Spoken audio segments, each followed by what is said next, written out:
The subject of troubleshooting reminds me of conversations I've had with my kids when they were younger, when they were getting ready to drive. They'd say things like, Dad, driving is easy. You just steer and put your foot on the gas or the brake. And you know what? They're right. Once you're driving down the road in your lane and everybody else is obeying the traffic rules, it is easy. But skills in driving come into focus when you get to a busy intersection. If when someone cuts you off, when you have to plan how to get off on a freeway exit and navigate busy streets, with someone honking behind you. It's really the same thing with running a show.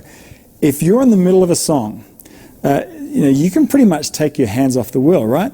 Maybe the lead singer, needs to come a little bit up in the mix and just push the fader up. A trained monkey can do that, right?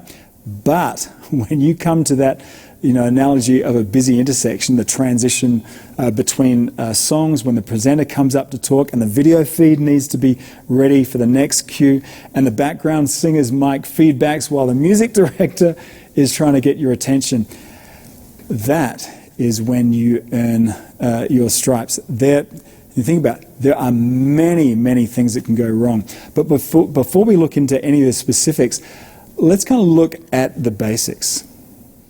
Before we get bogged down into specifics, let's take a really high-level view of this and look basically at where your problems will lie. They'll either lie in your pre-mixer, in other words, all of your inputs going into your mixer, or they'll come within your mixer, in other words, in some sort of settings that you haven't set correctly, or it'll come post-mixer in your outputs. So let's just take an example like this. Let's imagine that you hear everything coming through the speakers, maybe not everything, maybe you hear something coming through your speakers, but maybe you don't hear a keyboard or you don't hear a bass guitar or something like that. If you hear something coming through your speakers, then you know that your post-mixer is good. The line coming from your mixer into the amp is good, the amps are good, the line coming from the amps into your speakers are good. Everything post-mixer is good, and so therefore you might want to look at things either before, in other words, how are things plugged in on the stage, how are things plugged into the mixer, or what's going on in your settings within your mixer. That's where you zero. Don't look at anything post-mixer if you hear something coming out of those speakers. Now, conversely, if you hear nothing coming out of your speakers, then why the heck would you look at anything on the stage or anything plugged into your mixer?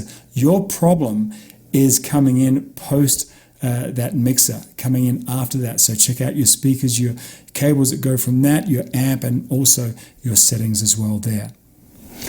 So once you have a really crystal clear understanding of signal flow, you can make informed guesses as to where those problems lie.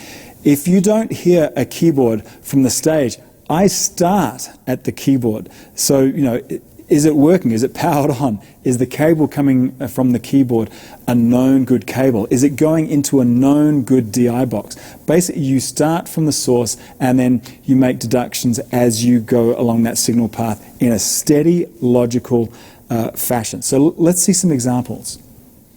So let's start off with, say, your standard kick drum mic that is plugged into an input box, which then goes through some sort of snake, either an analog copper snake or a network cable that gets connected into a mixer. So where are the points of failure here, and where do you start? Now, if I'm going to drum this into your head, I'm going to drum this into a lot of times. You start with a source. So go to that microphone. And is it a good microphone? Now, I know this microphone is a dynamic mic and it doesn't have a switch, but if it was any other microphone, maybe a vocal mic or something like that, some vocal mics, like some of the SM58 or something like that, they actually have physical switches. Is the switch turned on? If it's a condenser mic, does it have a fresh battery, or are you supplying it phantom power? All of those things happen right at the beginning before you even go any further. Now, once you know that that's a good microphone, and if it's a condenser mic, it has power and it's all good, then you move on and say, how's that cable? Is that cable connected correctly to from the microphone into the input box? Is it plugged into the right input on the input box? And then and only then you move on to that snake that goes out to the console. And then you look at the back of the console and say, is that plugged in correctly? There's a lot of situations where there's a bunch of volunteers and people just start unplugging things and plugging things in the back of a mixer. So make sure that that cable is plugged in correctly. And then there's an extra level here in terms of settings. Is that physical input on the back of your mixer being assigned to the right channel? We didn't have to worry about this in analog mixers. The input quarter-inch or XLR just went to channel 1. There was no fancy routing, but in a digital mixer you'll need to make sure that routing is good. So moving on to a setup where you have a wireless microphone.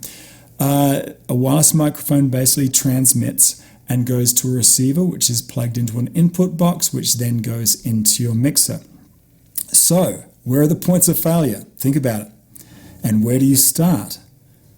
You start at the wireless microphone, right? This is the transmitter, and the first thing to think of is it turned on? There's typically a switch on there, and quite often there'll be a power switch and maybe a standby switch on there, so make sure they're both on. One powers it up, the other one might mute it, so make sure that that's turned on. And then, and only then, do you move on to that receiver. And you'll need to check things like making sure they're on matching frequencies.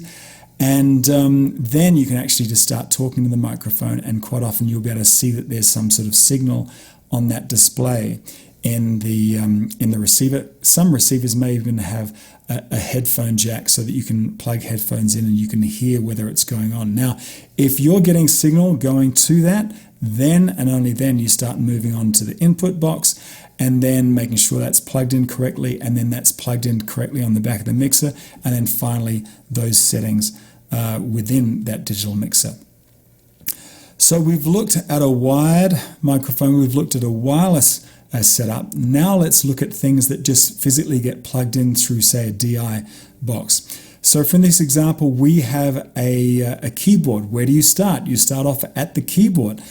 Is the keyboard turned on? Is the volume turned up? Is the local switch on the keyboard? All of those things, say if it was a guitar, has the guitar, if it's got a preamp built in, does it have a fresh battery? Is it plugged in? All of those things. So start off with the source, and then you go into the cable. Is the cable okay? Then is the DI box okay? Swap it out with a known good DI box. Is the cable that goes in the input box good? Is that okay coming into the back of the mixer? And finally, is the settings on the back here? So wherever you are, just keep on moving through from source to through to the mixer to check whether any of those points are the points of failure. So we've looked at examples of a wireless system, a wired microphone, and DIs here. And I've kind of taken the exceptionally logical approach from source to end. And if you've got time to do that, then I would really recommend you going in a methodical way there. But if you're rushed for time, here are the places that I tend to look if I'm rushed for time. The places where things tend to fall apart a lot, especially if you have a bunch of volunteers that are plugging things in and unplugging things in. Look at the input box and look at the back here. Here's where a lot of your problems will be. So let's look at a little bit more of an advanced troubleshooting here and see if you can follow along here. So we have a hi-hat plugged into our mixer, and then we are sending monitors back on stage. And the person on stage is saying, hey, I can't hear hi-hats on stage. But you know what? I hear everything else. Now, if they hear everything else but no hi-hats, you know that everything's good in terms of their in-ear monitors. There's no need to worry about pulling out batteries or checking the frequency or anything like that. You know that's all good. You know your transmitter is good because they hear those hi-hats. You know that line going out to that transmitter is good. So everything post-mixer is good. They're just not hearing hi-hats. Now, let's imagine that everybody else here hears hi-hats. And you know what? You hear hi-hats through the front of house speakers. You know from that microphone is good, that line is good, everything is good. So you know everything coming into the mixer is good. Everything going out of the mixer is good, except that onstage performer is not hearing that in their in-ear monitors. And guarantee you that means that everything pre and everything post is good. It's definitely going on inside the mixer, and that aux send on that hi-hat is not turned up. So a great way to minimize problems at showtime is to be thoroughly prepared before the event. And the first line of defense is a simple line check. You simply go through each channel one by one and test the lines for each sound source. You know, have someone just bang on a piano or strum a guitar and go through every mic on a drum kit. A simple tap with a drumstick on each of the mics around the drum kit is the tried and true method. Just take a little bit more care when you're tapping on the more delicate condenser mics. The purpose of this task is simply to make sure that we have signal coming down those lines. Now, if you want to check levels, then you'll need to have the performers play their instruments for real while you adjust the level as high as you can get it without clipping. Now, remember that a lot of performers will play and or sing louder when they get to performing, so kind of keep that into consideration there. Also keep in mind that some mixers will clip gracefully, others will not. Any digital mixer like this cannot describe a waveform once it's exceeded its maximum. Once it runs out of ones to describe that waveform in that digital word, you'll have distortion. But with the increased bit depth of a lot of mixers, you might not need to push them so hard. Just keep the signal above the noise floor and give yourself a bit more headroom there. -12 and -16 is normally good. Now, by the way, this is the reason you should really get to know your mixer and how hard you can push the signal, so try that. Okay, so on to feedback. We looked back at a slide we saw a little bit a while ago. Let's have a look at that one again. This is the slide that compared cardioid microphones to omnidirectional microphones in terms of their pickup pattern. A cardioid mic rejects sound coming in from the rear. It has a natural rejection zone behind that microphone. An omnidirectional microphone will pick up sound in all directions. So let's take an example of an omnidirectional mic. Now, a lot of your vocal microphones, like SM58s or most of the microphones that your vocalists are singing into will be cardioid patterns. However, lapels and head-worn microphones are quite often omnidirectional. So let's just focus on an omnidirectional mic right now. And this mic is trying to pick up the sound of this speaker. I just have a little mannequin head here. So right now, that microphone can't pick up the sound of the speaker. So on any mixer, you will have a gain knob or a trim knob. And the whole idea behind a gain or a trim knob is to adjust the sensitivity of that microphone, basically to boost what it's picking up. So if we were to boost it up a little bit, that's great, but we're still not picking up the sound of the speaker. So we boost it some more, and finally, we can hear the speaker very well. And, well, in fact, not really well, because we boosted it so much. We're also picking up the drum kit in the background and a guitar amp in the background. We call this microphone spill, or sometimes you call it bleed. And here's why it's bad, because now coming down that microphone channel, you don't just have the vocalist, you have kind of a distant vocalist and some distant drums and some distant guitar amps, and also the sound of the room. So everything coming down that line, it's not an isolated vocal. It's like the whole kitchen sink is coming down that line. So that's what microphone spill is. It's not good, but something even worse, what if your monitor is sitting down within that pickup pattern? Well, now you have feedback. So how do you remedy this? Well, the best and easiest way to do that is just to move your vocalist right up on top of that microphone, and then we can gain that down. We don't have to boost that microphone so much, and so now it's just picking up the sound of the vocalist and not picking up all the other stuff, not the spill from other stuff, and certainly not the monitors which give you feedback. So a better way to do this, what about if we were to swap out that Omni mic to a mic that had a cardioid pattern? Now, the great thing about a cardioid pattern is When you start to boost that up, you can see you can boost it up a whole lot, but it doesn't really reach that monitor behind you because there is a rejection zone behind that microphone. So rule number one in feedback control is to eat the mic. Getting right up on that mic, this isn't plugged in by the way, is the first defense because then you don't have to ramp up the gain on that mic, which opens up that mic to all the other sources that are further away. You only need to bring up that gain so you can hear this voice. When you think about it, it's all about ratios. How much direct sound versus inadvertent, indirect sound. Give your mic the most direct sound you have while rejecting the stuff that you don't want.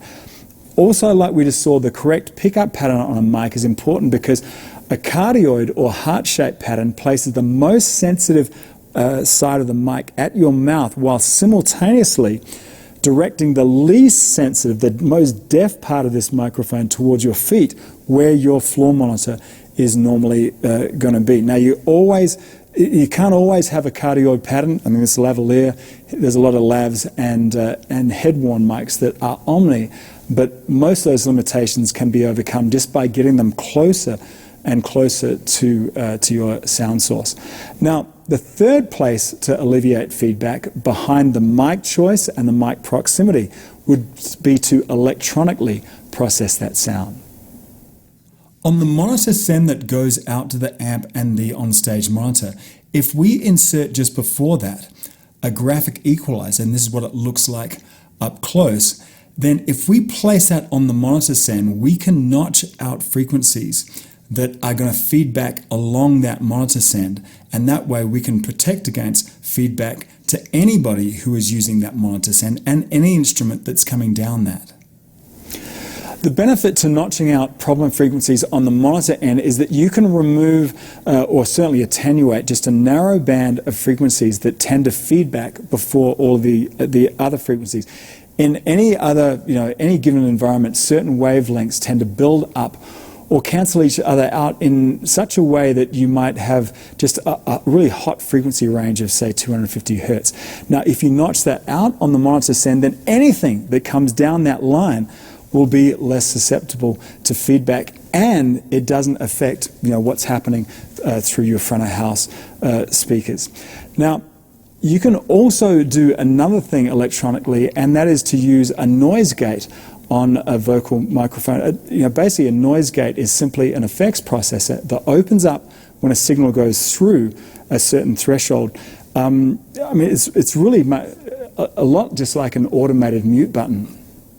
So we brought a waveform in here, and I want you to pay close attention to the spaces between the speaking phrases, specifically here and here. So let's play back this waveform.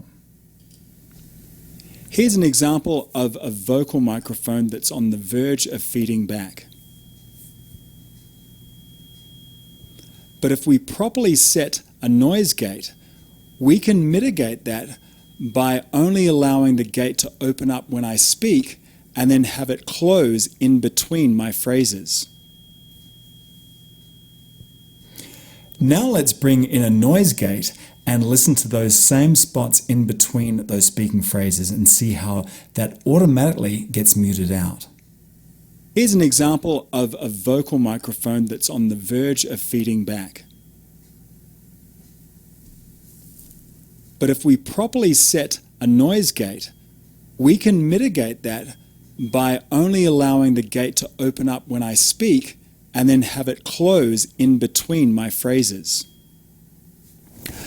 Now, I wouldn't lean on a noise gate this heavily in the real world, but it can be useful on a lapel-like mic like this. And also think about it this way, you don't need to have a noise gate completely mute your signal. Many noise gates will have a setting of how much they attenuate or turn down that signal. So a setting of, say, minus 12 or minus 16 might be all you need to just move that lavalier mic kind of away from the feedback zone. Now, another type of electronic processing are the so-called feedback destroyers, which automatically seek and destroy certain narrow bands of frequencies that are feedbacking and pull them out. I've had some mixed results with them, but I also have heard recently that some of the newer ones are working better. I personally haven't had experience with that, but you might want to check it out. Now, the principles that give you the most bang for the buck are choosing the right microphone with a tight pickup pattern, getting as close to the mic as possible. And finally, position you are in relation to the speakers that are amplifying your voice. If, say, this is the mic line where all the vocalists line up downstage, have your front of house speakers out in front of them, right? In terms of monitors, have the monitor wedges at your vocalist's feet, and also train your vocalists not to kind of drop their mics when they're not using them. If anything, have them, place them behind their backs if need be. And one other thing, it is totally natural to want to cup your hand over a mic when you feedback, but quite often this will just ramp up the feedback because your hand acts as a perfect parabolic reflector to focus all that feedback into the most sensitive part of the mic. Have you ever seen those parabolic reflectors, microphones at the sports game? They focus sound energy, and you don't want that. Okay, so let's tackle distortion and setting levels in general. As your audio signal makes its way through your sound system from the wireless mic to the receiver, to the input trim, to the channel, to the master channel, to your amps, and through to your speakers, there are a lot of different places where you can set levels, and it might be very confusing about how to set them. When you think about it, in this very small setup, you have probably 1, 2, 3, 4, 5, probably 6, maybe even more places for you to set the level. Everything from right at the wireless microphone to the receiver, to the input trim, to the channel fader, to the master fader, to the amps. All of them have level knobs or gain knobs or volume knobs, whatever you want to call it. They're either attenuating or amplifying that signal through all of these different gain stages. And if you do it right through all of this gain structure, then you'll have a very clean signal. If you do it wrong, then you'll really have some problems in either distortion or very noisy, just a very noisy signal. And another thing to think of, this might be kind of esoteric, but it's all flows from the sound source kind of downstream. So if you can imagine in this case, if you mess up over at the microphone upstream, then everything downstream will be polluted by that bad signal to noise ratio or that bad distortion. This might seem a little esoteric. Let's make it very practical right here. We've all seen signal level meter like this, and where's the best place to set your levels? Well, it would be right about here. On an analog meter, it's marked normally by 0 dB, which is reference to a reference voltage. We talked about all of that in the dB section. If it's a digital meter, then it'll be minus 12 or minus 16 dB down from digital full scale. But either way, you want to set it right here. And then if you look at all those places, the input gain, the channel fader, and the master fader, they all basically have places where you can set it too high or too low. And of course, if you set it too high, you'll get distortion. That's a no-brainer. If you set it too low, if you get scared of setting it too high and you say, okay, I'm going to bring it all the way down here, well, guess what? You're down in the noise floor. And then the next gain stage, you're going to have to amp that up. And what will you get? You'll have a very noisy signal. It'll be boosted up, but you'll be boosting up all that noise along with it. So let's look at this example where we have our input gain, we have our channel fader, and we have our master fader.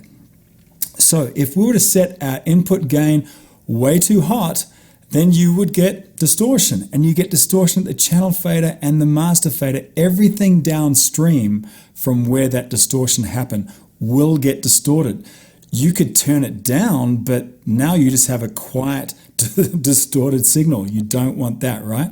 So, if you then go to the other route and say, you know what, I'm going to really be shy about setting the levels, I'm going to set it way down low, then guess what you're going to have? You're going to have to crank that up at the channel fader, and it's going to be noisy there, and it's going to be noisy all the way downstream from there.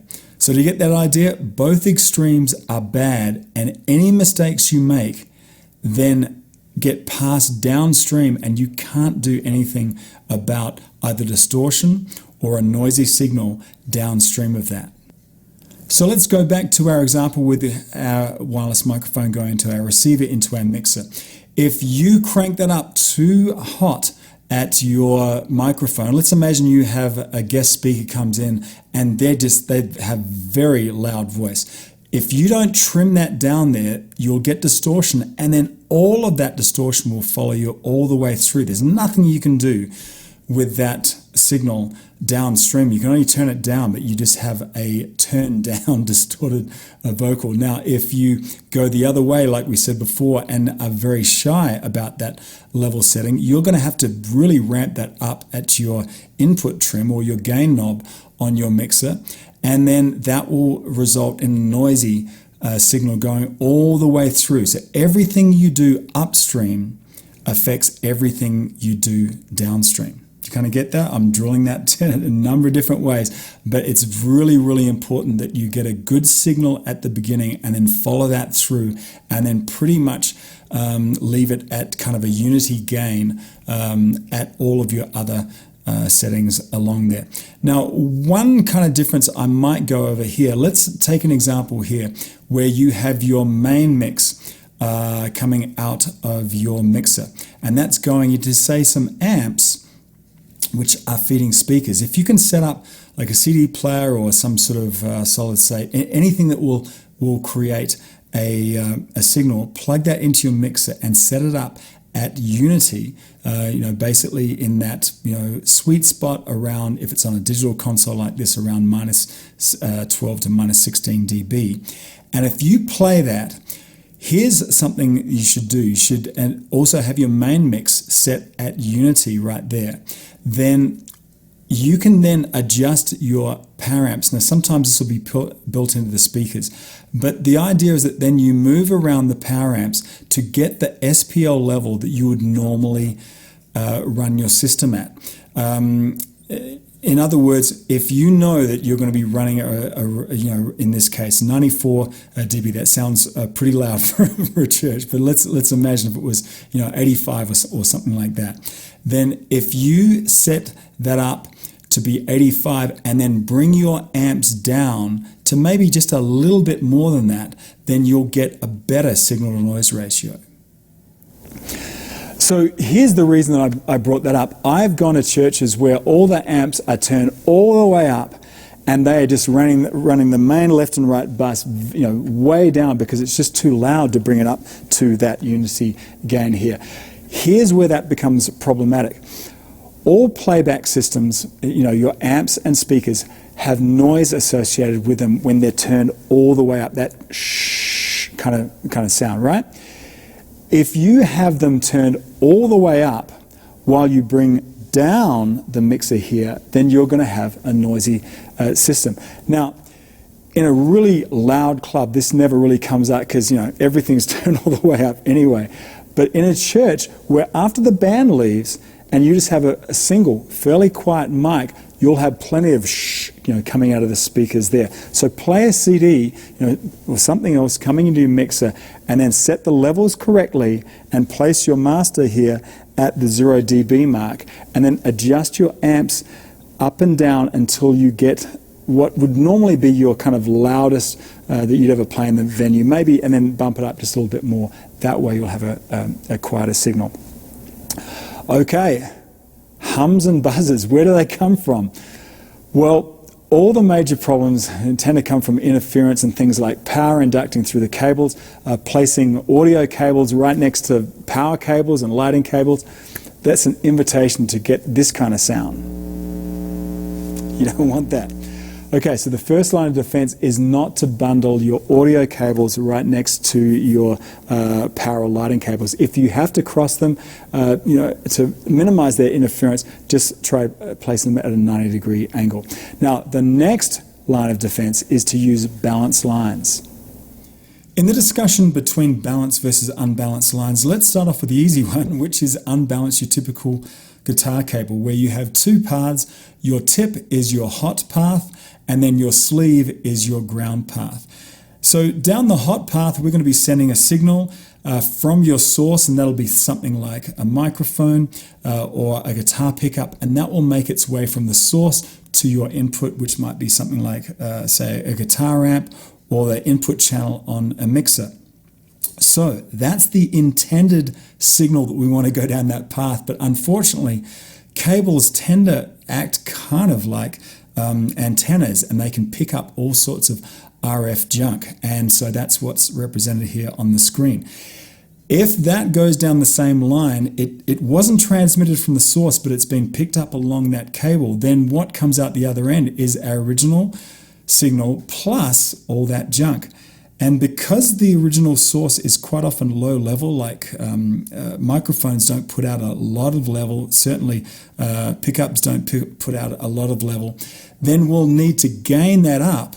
And when we gain that all up, all that noise will come along for the ride. So like they say in all the infomercials, there's got to be a better way, and there is. And they are balanced lines. So a balanced line looks like this, your typical mic cable with XLR connectors on the end. And the interesting thing about XLR connectors is that they have 3 paths. So 3 paths versus 2 paths. What's the big deal there? Well, if we look at pin number 2, that is our hot path.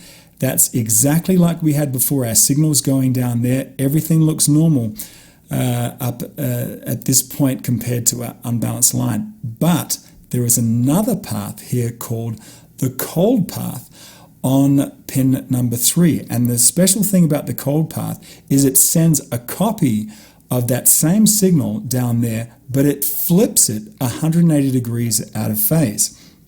And the reasons for that we'll be able to discover in a second. But just for now, know that now there's 2 copies of that signal going down that balanced line.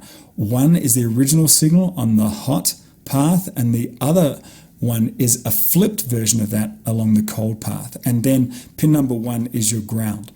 So let's see what happens when we start introducing RF to this line. So RF comes down the hot line, and guess what? It comes down the cold line as well. So now you might be thinking, gosh, now I have twice the problems. I have twice the amount of noise coming down here. But here's where the whole flipping thing works out really well for us.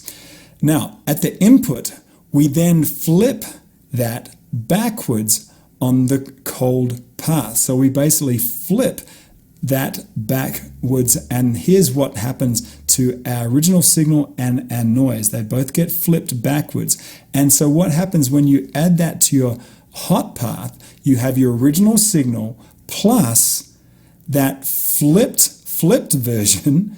You basically have just a slightly hotter version of that original signal. Because that original signal that's coming down on the cold path has been flipped once at the source and then flipped again at the input, it basically flips it around 360 degrees and just basically adds those together for a slightly hotter version of that signal. If we hadn't flipped it back at the input, then they would have completely cancelled each other out. Now, check out what happens with that original noise on the hot path plus the flipped version of that noise. Guess what that'll do? Bang! Completely cancels each other out. That's the reason that we want to flip at the source and then at the input, because it flips the original signal once and then twice, which is great. Everything's good in there, but it flips that noise that's coming down and cancels each other out. And then so all you're left with is just your original signal. Now, by the way, apart from XLR connectors, you can also have balanced lines down 1/4-inch jacks like this, but they have 3 paths as well. Instead of it just being a tip and sleeve, they have a tip, which is the hot path, a ring, which is the cold path, and then the sleeve, which is a ground path. So think of balanced lines as your trusted shelter from all that, the RF interference that's just floating around everywhere, and every day there are new gadgets that emit RF. So get your signal down a balanced line as soon as you possibly can.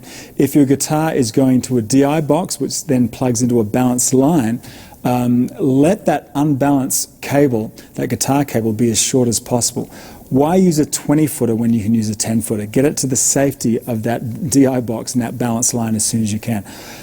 Also, don't skimp on cables and buy crappy ones. Stick to the better ones like Megami and Canare because they have better shielding.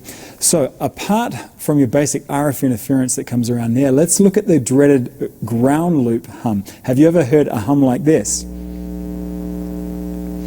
So chances are it's being generated by a ground loop. But before we get into that, let's actually understand what ground actually is.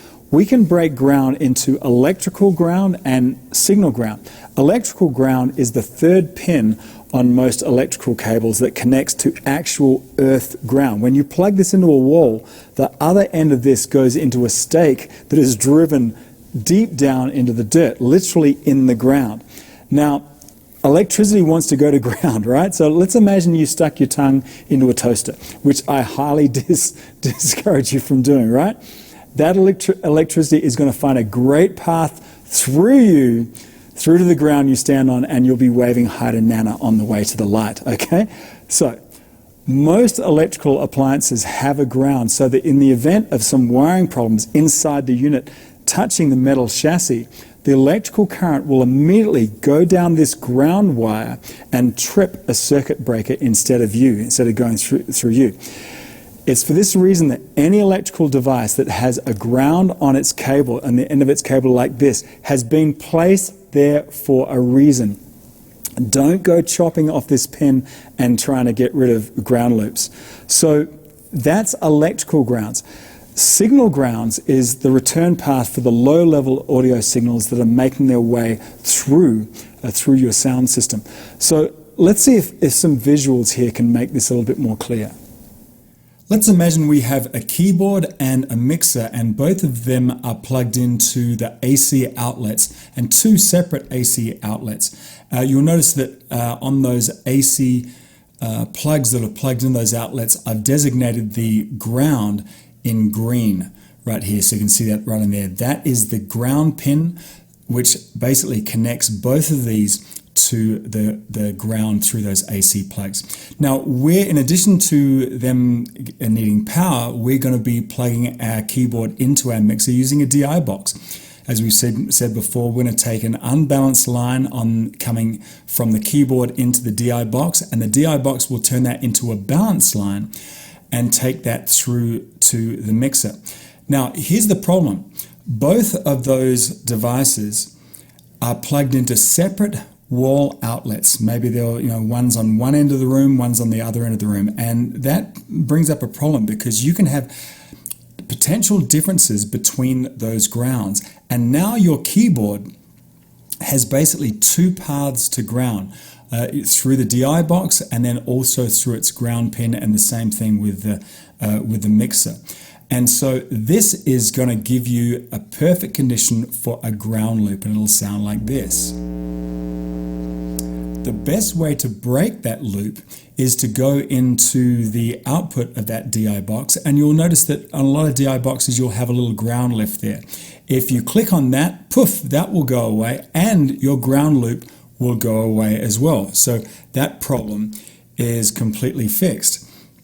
Now, there might be another way that you might think about how to fix this. Maybe you get the bright idea and you're going to look at the pin down here on your mixer, and you're going to break that using something like this, which is a ground lifter. It basically turns a 3-prong AC plug into a 2-prong AC plug and completely lifts that. And so if you do that, let that go, guess what? That'll probably get rid of your ground loop, but here's the problem. That mixer now has no power ground.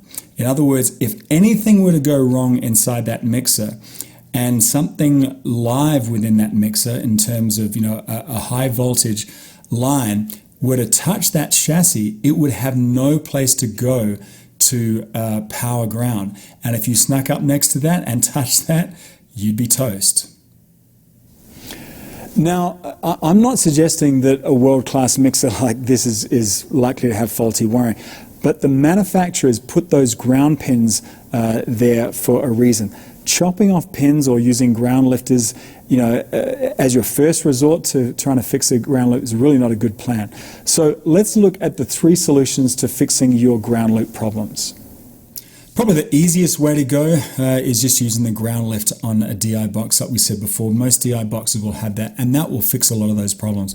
If not, you can always share the same AC outlet for, say in this case, the keyboard and the mixer. If they share the same AC outlet, they have the same ground, and then that will alleviate a lot of those problems. If you have your mixer and your speakers and your amps a long distance away from each other, so they actually can't share the same AC outlet, and you want to isolate them from each other in terms of ground, an isolation transformer is a great way to go.